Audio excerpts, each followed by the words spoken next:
Koji ukućanin ima najgore životne navike i koje su to navike? Karlo, ja nije da mi ne smeta i razgovaram s njim i sve.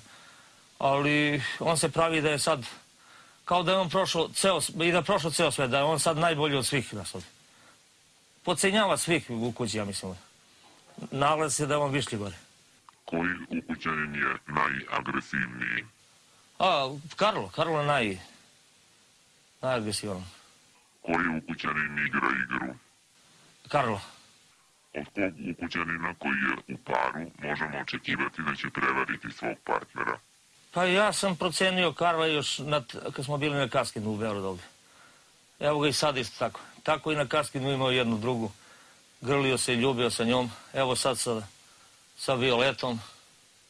A samo dok je ovdje sad, to nema ništa posle. On je obećavao, uzet će jednu drugu, ali to nema ništa.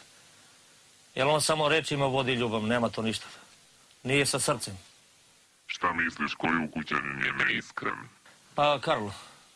On je najneiskreniji. Koji ukućanin bi mogao postati masovni ubica? Pa slabo to može, ali mislim da je Karlo onako po pogledu kako gleda, samo sedne i posmatra svih.